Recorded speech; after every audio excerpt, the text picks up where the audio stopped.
Thank you for joining us at our latest Wellness by the Water Cooler webinar. And I'm really excited for this one today. Before we get into things, just to let you all know that this session is being recorded. The recording will be sent out to everybody who's registered for this session tomorrow, along with a few other links and call to actions and things like that. So if you miss anything today, we'll all be in the webinar tomorrow. Sorry, in the follow-up EDM tomorrow. And before we begin, I do want to start by acknowledging the traditional custodians of the lands that we are gathered on today, the Gadigal people of the Eora Nation, the traditional owners of the lands that I'm joining from today. I'd also like to acknowledge anybody who's joining us today who might have experienced mental distress or mental illness, as well as acknowledge anybody who might identify as neurodivergent or be an ally or caring for somebody who is neurodivergent. So please feel free to pop into the chat the name of the lands of where you're joining from, or the name of your organisation or your role, just to get the chat going. So please feel free to jump in there. And also thank you to everybody for your patience with the reschedule that we had to do for this session. So we did have this originally planned for about a month ago during Autism Awareness Month, but unfortunately I got very sick, so we had to postpone that session. So thank you for your patience. We're here now. And in that time, it's actually worked out quite well for us. We've been able to release our white paper. SuperFriend has been working on this white paper with Specialisterne, who I'll introduce in a moment. So we're really, really stoked that white paper has come out, and a link to that white paper, if you haven't had a chance to check it out yet, will be popped into the chat. So you can download it from our research library now if you'd like. My colleague Renee is popping some things into the chat as we go through this session today, so feel free to check that out. So the joint effort for that white paper and joining me today are two absolute superstars. We have SuperFriend's Mel Jeffress joining us today. Mel has led SuperFriend's Indicators of a Thriving Workplace survey for the past 3 years. She has an academic background in psychology and has worked in the research field for over 10 years across the education and healthcare industry.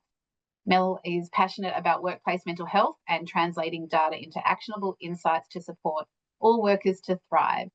So welcome, Mel. Thanks. And also the incredible Vicky Little, who is the COO of Specialisterne. In her role as Chief Operating Officer, Vicky works closely with the Specialisterne team to support business and government clients in realising their aspirations for inclusive workplaces where neurodivergent individuals can thrive. Vicky is a passionate disability advocate with over 18 years' experience in the field of autism and neurodiverse inclusion in the workplace in Australia and the United Kingdom. Vicky brings lived experience to her role, having recently received a late diagnosis of ADHD. Vicky's experience includes establishing New South Wales' first autism-specific employment service, Aspect Capable, at Autism Spectrum Australia. Vicky is dedicated to enabling employers to create neuro-inclusive workplace environments that enable all individuals to have access to meaningful careers. Welcome, Mel and Vicky. Thank you so much. Such a pleasure to be here. And look, the reason we're covering this topic today, there's many, many reasons, I suppose, but what's prompted it today is a few things. We know that neurodiversity has been front of mind for many organisations over the last few years. We also know that a fairly significant number of the working population identify as neurodivergent, and our SuperFriend data tells us that this is around 12% and rising quickly. And the other prompter to have this discussion today is that for the first time in 2024, in our Indicators of a Thriving Workplace survey, we gathered data on neurodivergence. The overall ITW report came out in March, which is also on our website. However, we wanted to do a deeper dive into neurodiversity data as it's really important and interesting. So, as I mentioned earlier, much of what we're going to talk about today is in the white paper as well.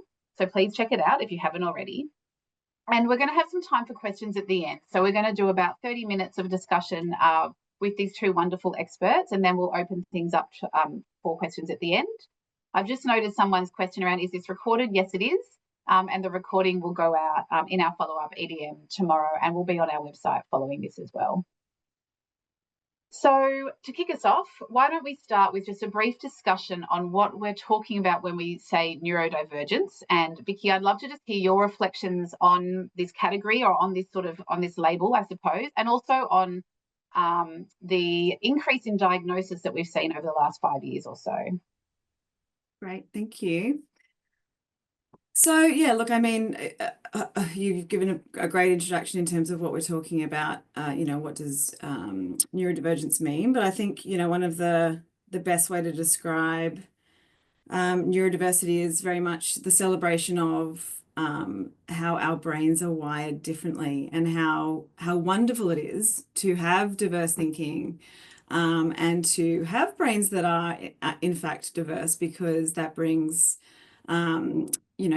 such a dynamic experience to not only our community, but to our workplace, to our social circles. And so, I think the definition that we sort of refer to the most at Specialisterne is that sort of divergence of brain activity that might be sort of considered, different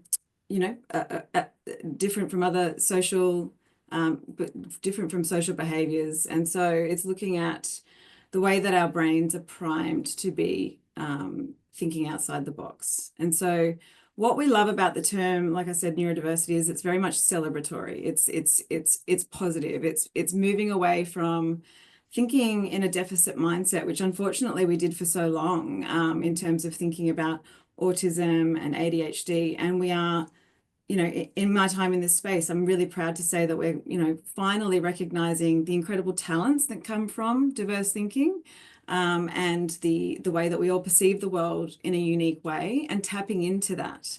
And in the workplace, it's really important for us to do that, to understand that, because in only understanding it will we be able to support individuals to thrive. Because very much what we're talking about here today, the workplace in itself is very much set and designed for neurotypical norms, social expectations, communication expectations, around being neurotypical. And so we really need to start to flip our thinking, flip our processes, our support strategies, and very much the way that we operate in the workplace, to be able to support all individuals to thrive, to bring out their best way of thinking, and support individuals to be themselves. And so, you'll notice that it's an umbrella term. We're obviously talking about different neurotypes. More specifically, we're seeing an increase in awareness. Obviously, I've mentioned autism, but ADHD, there's certainly been an increase in diagnosis of late, and an increase in awareness as a result. Other neurotypes that tend to be discussed more in terms of prevalence is, dyslexia, dyspraxia. We're hearing more and more about Tourette's and epilepsy. The umbrella term varies, so we're not here to say exactly which neurotypes fall under the umbrella. It's actually just more about understanding, moving away from the labels even, and understanding that, once again, the fact that everybody is diverse in some way. And if you're able to flip your thinking and think in that way, then we're able to move away from the labels and needing to understand each neurotype in isolation, because very much what's unpacked here today, which is really exciting, is the intersection of mental health and neurodivergence, and how important it is to understand each unique experience. Because there's a famous saying from Stephen Shaw: if you've met one person with autism, you've met one person with autism. And that is true for any neurodivergent individual. You have to get to know each person. So, just to reflect on that increase in diagnosis, I think everyone's got differing opinions on this, but certainly from our work, we're noticing that the increase is largely due to a few factors, one being the understanding of females in certain, particularly across the age spectrum. So obviously I can talk about my own experience of being a female with a late ADHD diagnosis. We are understanding women more, both in autism and ADHD, and as a result, there is an increase in diagnosis, because the diagnostic criteria is recognizing, how it can manifest and present in different people, and in, males and females. And then there's also been an increase in awareness thanks to social media. Of course, there's a lot of commentary around that in different settings, but certainly I think that increase that social media has seen a surge in terms of our understanding, and therefore people seeking diagnosis and getting the support that they need. But also I think COVID was certainly a turning point for a lot of people, because everything we knew about the way that we operated in terms of routine and structure fell away. And we were all pushed outside of our comfort zone. Many had to homeschool young children, and as a result, obviously saw potentially some challenges that they didn't see before in terms of their education, and then obviously the impact that it had on people working from home as well. So I think there's lots of factors, but certainly we could unpack that in a separate webinar, I think. I know. I guess I want to acknowledge that much of this topic cannot be explored deeply in a 45-minute webinar.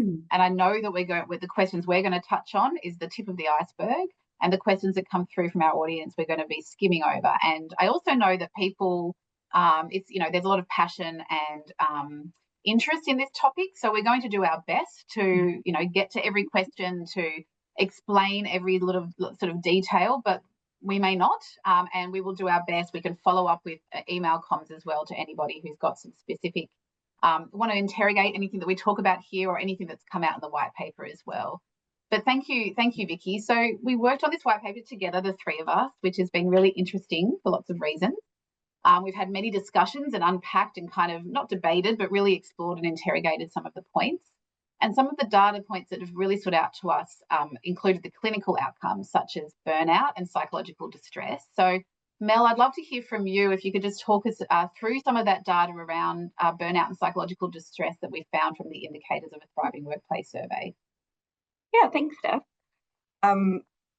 You're very excited to see this white paper come together because, as you said, last year was the first time we asked our survey respondents in the indicators of a thriving workplace survey to self-identify if they were neurodivergent.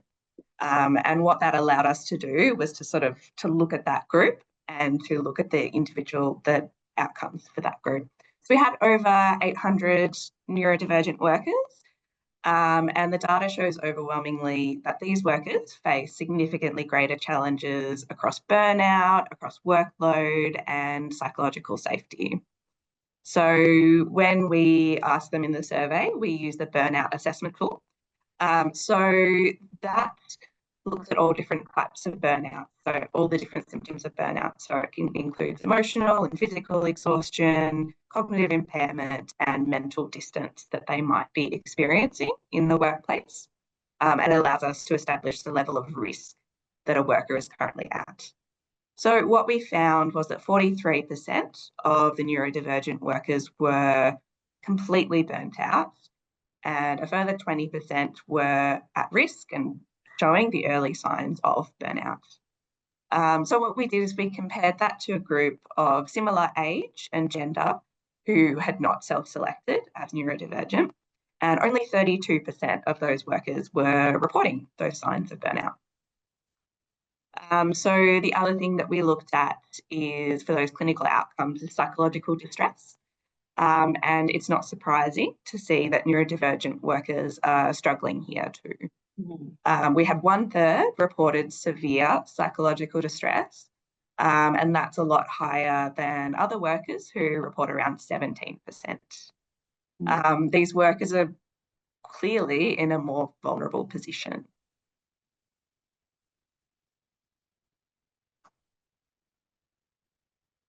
So thank you, Mel. So what about the factors that might contribute to this burnout and what we might be able to do about it? I guess, the data is really important, and we are exploring that today, but a lot of what we're going to be talking about is, so what? What can we do with this data? But can you tell us a little bit about, the drivers of what are contributing to that burnout?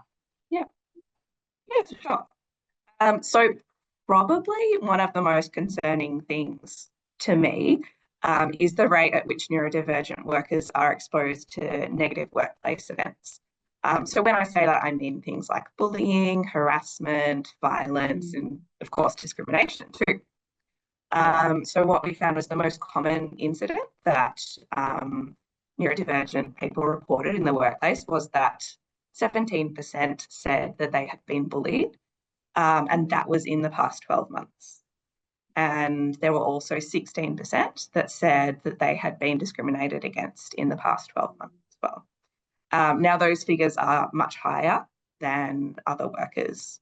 When we combine that together, all the sort of experiences of violence, harassment, discrimination that workers might have in the workplace, as many as 1 in 2 neurodivergent workers had at least one of these experiences, and compared to about 30% of other workers. And when we consider that this was all in just the past 12 months, this exposure rate, it's really quite alarming. So that's probably one of the really standout things. But the other thing that we'll probably talk about is workload as well. And we're not just talking about having too much work. There is also a risk of burning out if workers are underloaded and that they're not engaged in the work that they're doing. So we had 27% of neurodivergent workers report that they had an inappropriate amount of workload. So that may be too little or too much. And in comparison, we had 20% of other workers were saying that. So when the balance of workload is off, neurodivergent workers are just not in the right position to thrive in the workplace. Those numbers are pretty alarming. And we certainly don't want to be too, we need to be realistic. We need to talk about the data. But again, we're going to talk about, well, what can we do and why might this be happening, and really start to interrogate it. And that's why this exercise of this white paper and collaborating with Specialisterne has been so valuable to get the kind of the story and the narrative as well as the numbers and what might be contributing to this. So considering this, Vicky, what can we do? How can we support neurodivergent workers and prevent burnout from occurring? It's a very big question. It's a good question.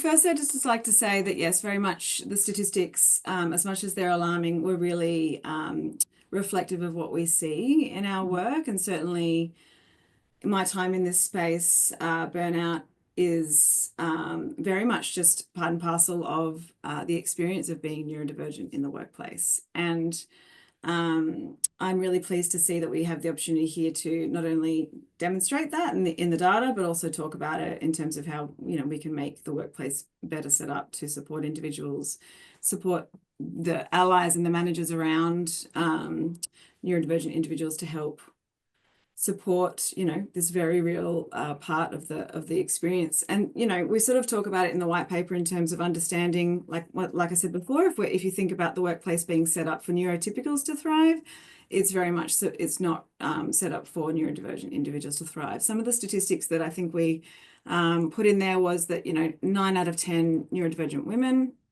have experienced burnout recently. We do know that 75% of autistic women, for example, want to work part-time as a way of managing the energy that it takes to operate in the workplace. And that, very much is a case of, there's lots of factors. So, if you think about the experience of being autistic in the workplace and, ADHD and many of the other neurotypes have heightened sensory sensitivities, and that can be different for everybody. But what that means is that the, experience is very much a case of having a more sensitive nervous system and can feel the energy and the stress of people around them, and more exposure to sensory experience and environments can be really exhausting, and to the point that individuals have to almost mask the challenges that come from being in that environment, both the physical environment, stressful environment, loud environment, and also the social side for a lot of women, particularly, of having to mask. Masking is a strategy. It's a tool that individuals use. It's something they pull out of their toolbox to be able to cope or move through the day, to be able to fit in, I suppose, is a term that's sometimes used, but it's also just a case of, camouflaging and fitting in that way. And that can work to a certain extent, absolutely, because individuals don't want to, because, it's a way of just moving through that, what's expected. However, as someone has noted in the chat, absolutely, it is exhausting. It is putting on a mask for the day and then having to take it off and then almost just needing to, I use the word defrag, come down from the day, desensitize and, and whatever that looks like for you. And for most people, there's different strategies that people have in place to manage that. And we're getting more aware of that. So things like, what do they call them? The quiet spaces or variations of that. We're starting to get more understanding of how that can be helpful. However, now we know that those quiet spaces might be multi-purpose spaces. So what does it look like for you to manage your energy on a day-to-day basis? And so that could be taking regular breaks. That could be wearing noise-canceling headphones. That could be listening to music that helps you. It could mean like I said before, working part-time or having some time in the office versus not time in the office, because burnout for each individual is such a individual experience, but we need to understand what it is for them and what those factors could be. So Mel touched on some really great examples that feed into the indicators of a psychosocial safe workplace. And so overload, absolutely. I think we can all agree that being overloaded is like a really common, any human is a common way to be, lead to burnout. However, I love that we're talking about underload because it's less known that for neurodivergent individuals to be underloaded is just as risky. We've placed in our space at Specialisterne, we place individuals into work, and it's really important for managers to understand that it's not just a case of giving someone the job and saying, we'll fill your workload up at some point, don't worry, but you've got a job now. It's a case of saying, okay, we've got a job and here is what is expected of you. And it's clear. Having that role clarity is so important, because anything that is not clear or there's lots of time where there's nothing to do, that can generate just as much anxiety and stress. So we really need to get that fine balance. I think it's that human-centered approach, the person-centered approach to managing each individual, to see what burnout looks like for them in the lead up to burnout, and how to work with them in an individual way to understand how to support them to make sure that they can manage their energy on a daily basis.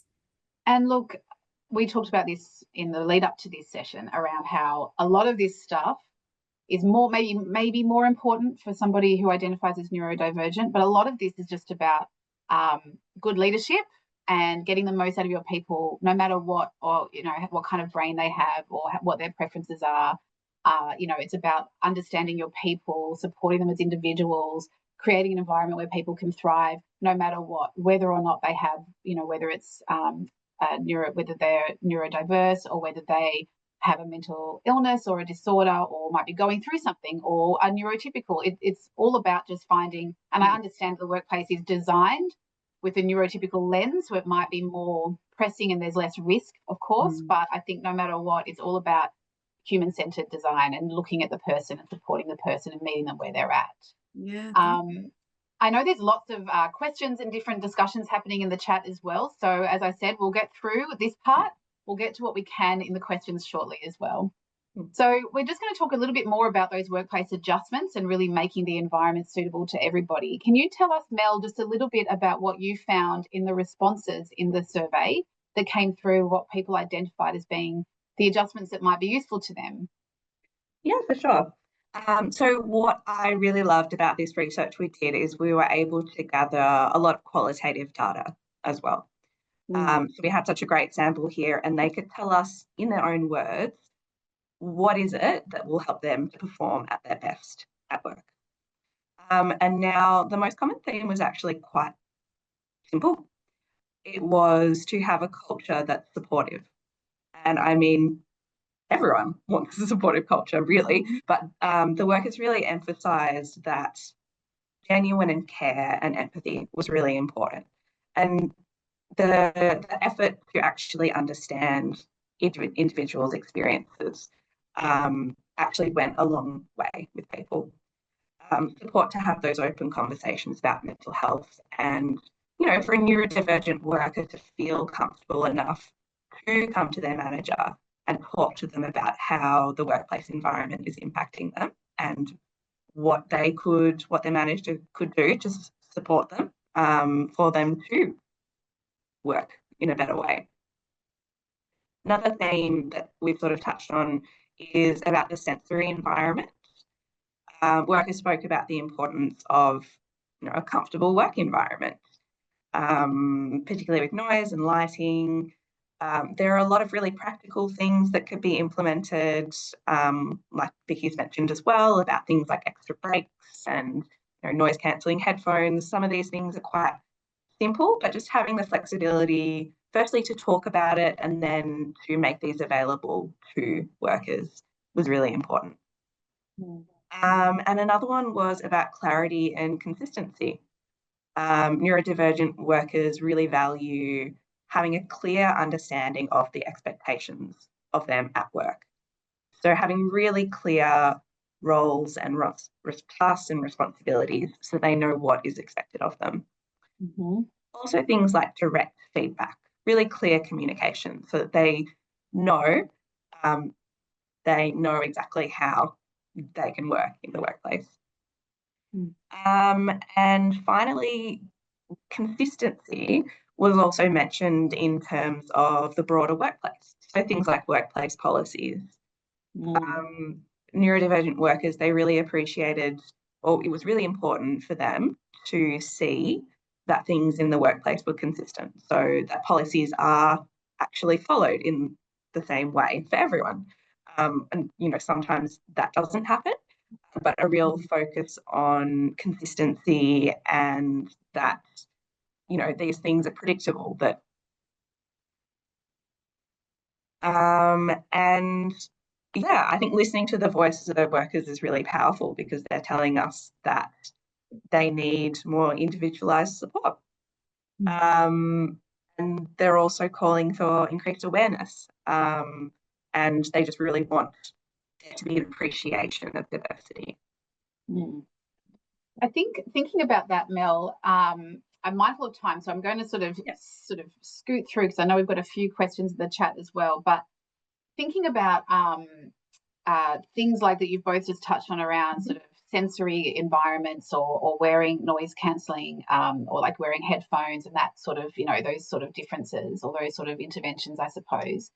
What comes to mind for me is around changing mindset and reducing stigma and awareness and education, which of course we know we're working towards, and I know Specialisterne do a lot of work in that space, so that if we see somebody in the workplace who has headphones on, it's not considered rude, or if somebody is doodling, and we've talked about this before, doodling it during a meeting, that doesn't mean they're not listening. That might mean they're actually processing what you're saying because they need to move to process information. So the more we know, the more we can accept and the less stigmatized and the fewer judgments we place on other people. I've also just seen pop in the chat, somebody's asking about sort of getting to the intersectionality of mental health and neurodiversity. We did just touch on the psychological distress and burnout, and that's our main focus in terms of that intersection. We're not sort of going to be going through the comorbidities around that, although I'm sure Vicky could probably tell us a few data points around things like depression and anxiety and how those coexist. I don't want to put you on the spot though, Vicky, because that's not what we were talking about specifically today. But we'd be happy to share some of that in our follow-up comms as well, if that's helpful.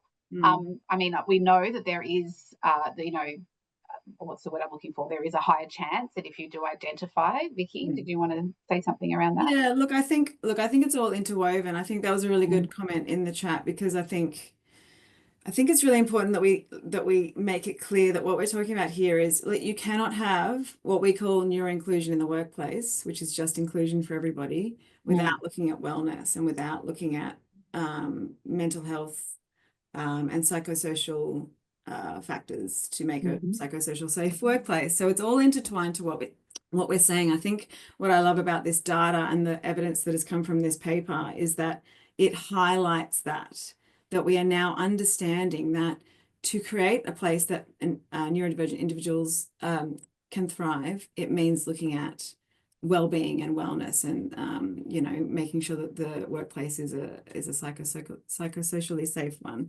And so just to add to that, so we've touched on some of the workplace adjustments, and I think number one is training. Awareness is key, and it's all interwoven throughout the paper, because if you, as a manager or at a leadership level, everyone has the chance to understand neurodiversity, what does it mean in terms of specific neurotypes, understanding this intersection in terms of mental health, and understanding will lead to less misconceptions, less, you know, you touched on the sort of the fear of the unknown and the assumptions that are made because of what we think we know to be autism, for example. You know, we operate in our own way of assumptions and expectations, and with that, then we apply general assumptions and expectations to what we think people need.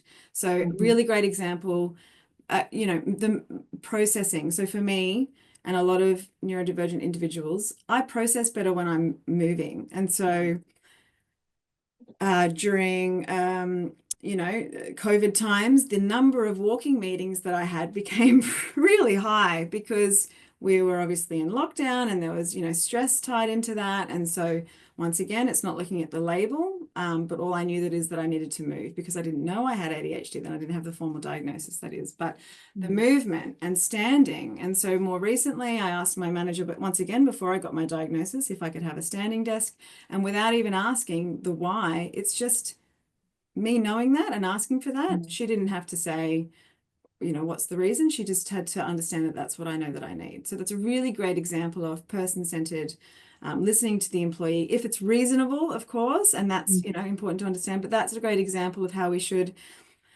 what we call universal design. So what is good for neurodivergent individuals is good for others. So noise cancelling headphones is such a great example of how far we've come. When I first started working in this space 18 years ago, asking for noise cancelling headphones was like the equivalent of asking of someone to move a mountain. It was just long and expensive and almost, you can't fathom how many processes had to be challenged to get these noise cancelling headphones for one person. And so I'm really glad to see that that's more accessible now. Like I said, the sensory space, the quiet space has become more multi-purpose. It's useful for lots of people. Universal design in terms of understanding, you know, like closed captions. And I love that AI is coming into play now because I think it's really important for everyone to realize and understand that assistive technology was designed for people with disability and neurodivergent individuals as a way to, you know, to move through and education and workplaces and employment in a more inclusive way. And now AI has just made assistive technology more mainstream. So what was good for neurodivergent individuals and people with disability has become useful for everybody. So, you know, we recommend at Specialisterne creating a plan. We call it an employee success plan. It's called a passport elsewhere or a profile.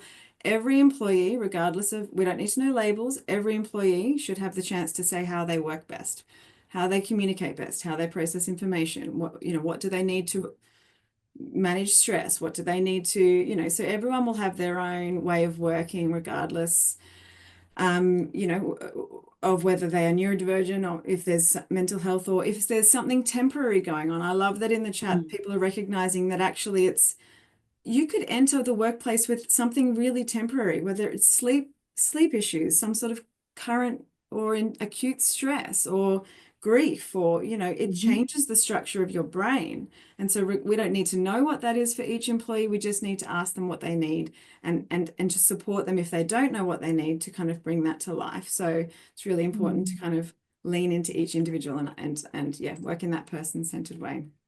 Absolutely. I'm really mindful of time and I'm really mindful of all the questions. So what I'm going to actually do, Mel and Vicky, is I'm just going to kind of skip to answering some of the questions that have come in from the audience so that we do have some time. We're definitely not going to get to all of them, but what we'll do is we'll get to as many as possible.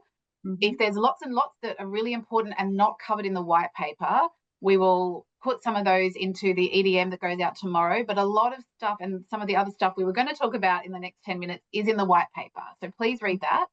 I've got my colleague sent me through some of the bigger questions, but we'll have a look through what we can as well. First of all, so I've answered that one, but look, there's a question here. Which is a really great question. How do we make sure employees don't think they'll want to take on less neurodivergent people when they think they're going to be harder to manage or require, you know, more interventions? Or want different things from how they've done it before and been set up? I think that's a really good question. And it's something we talked about a lot in the preparation of this white paper.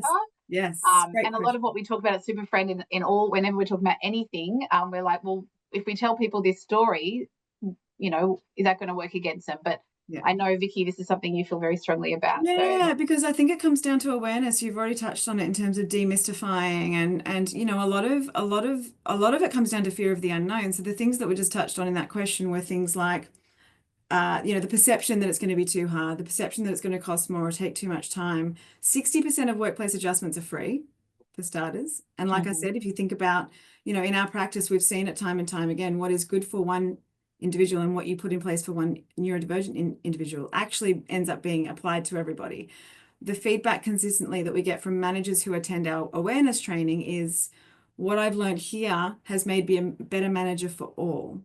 So I think it's better to change our way of thinking by obviously, first of all, getting the training and increasing that understanding, but also then realizing that, so what we know is maybe 15 to 20% of the population is neurodivergent. And that is only going to increase with more awareness. So actually, you are equipping yourself as a manager and as a team to understand your neurodiverse population in order to make your, you know, you're already working in a neurodiverse team, you know, so Yeah. you've really got to equip yourselves to understand that. And, you know, this very important population within your workplace. And like I said, that will then benefit everybody. And we are only just trying to demystify and remove the fear of the unknown, because it is not more expensive. It is not harder. It is not going to take more time. It is just about, you know, that person-centered approach, which is what every employee wants. So. Well, that's what I was going to reflect on as well, is that we talked about all of this many times in our own conversations, but all of this is psychological safety and creating an environment where people can be themselves and thrive. And so that is, you know, and when people thrive, business outcomes improve, the bottom line improves. It's the business case for this is there, it exists. It's about influencing up to get people to understand that importance. And where we have come a long way, and I can see in the chat, and I know that there is a long way to go. And unfortunately, there is a sort of individual manager lottery. You know, it depends on the line manager you have as to whether or not they hold space for this. But we are moving in the right direction. And I love Jackie shared in the chat her experience where she had a really significant kind of breakdown, and Autism Queensland held some neurodiversity workshops, and her leader went, and she said, my God, the changes she made completely changed our dynamic. She understood what she had done and adjusted so many things to apply what she had learned. So we know that awareness training and education works. Some people don't know what they don't know. So thank you so much for sharing that, Jackie. And I'm so glad that your manager had the humility to I mean, it's terrible that it got to that point, into that bad place, but she was able to change and to learn and was open, because I'm sure that there are many who are not in that position as well.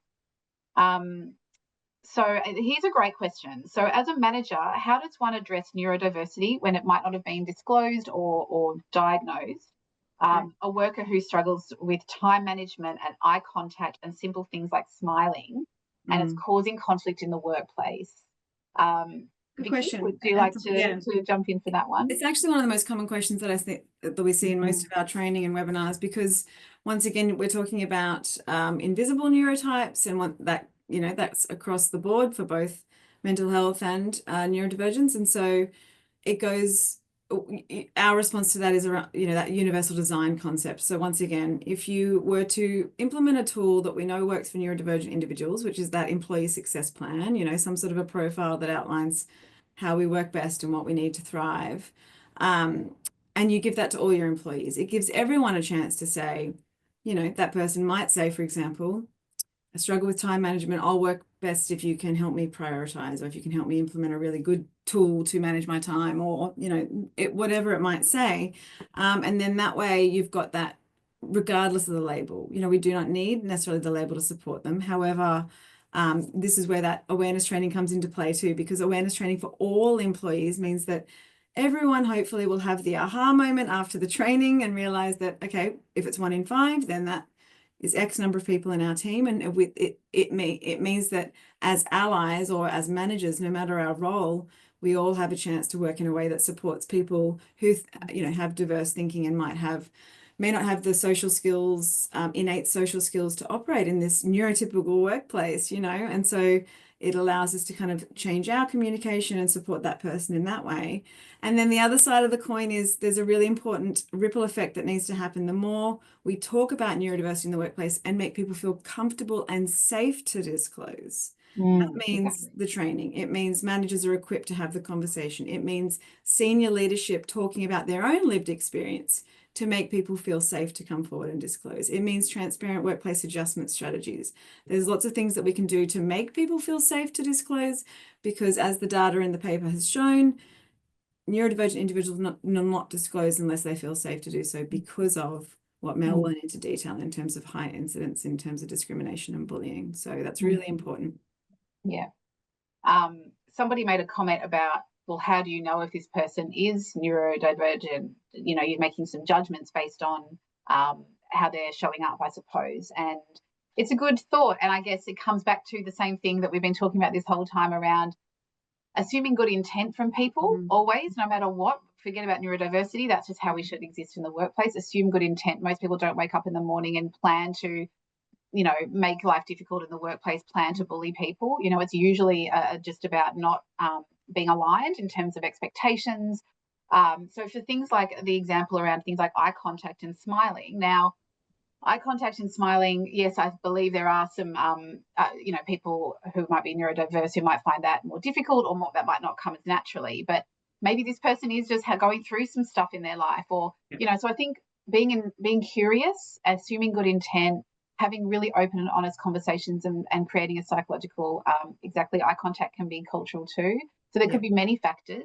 And of course, we don't know, you know, the tip of the iceberg here. This is a very brief kind of overview, but I think assuming good intent and being curious, and as part of that, you know, if you can sort of nip things in the bud when they're at that sort of incivility level before they grow into conflict or sort of bullying and harassment, and lead with openness and curiosity, it can go a long way. Yeah, that's right. And changing people's expectations that eye contact and smiling equals, you know, connection. You know, there's other ways to connect as well. So it's a good question. Eye contact for a lot of autistic people is it actually causes physical pain. So how you should move away from that as an expectation, because once again, it's, why would we expect people to behave that, you know, to be demonstrating that they're interested through eye contact if it's causing that physical pain. So, and there's a question that's just come in, and again, we've talked about this a little bit too.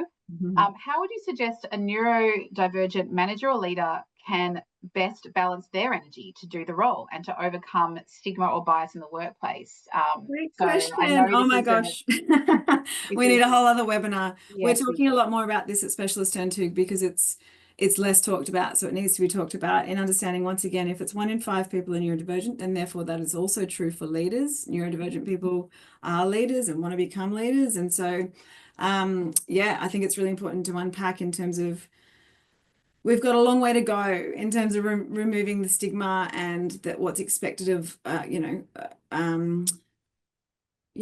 how we operate as a leader in a neurotypical world, because it's less talked about and less acknowledged. You're expected to become more neurotypical, and that's, you know, we've got a great new series on leadership for neurodivergent, leadership for neurodivergent leaders. I said that the wrong way around, but you know what I mean, neurodivergent leadership training. And so with the idea that it's just understanding that we're still challenging that glass ceiling, we're still expected to kind of be more neurotypical as you become more senior, but that's not the way because if you look at the factors that people are looking for in a leader, it's empathy, it's vulnerability, it's, you know, that human-centered approach. All of that makes you a good leader, and that are common traits of neurodivergent individuals. So first of all, once again, it's a training piece. It's awareness for all leadership to recognize that neurodivergent individuals are not just at the entry-level part of your workplace, they are also in your leadership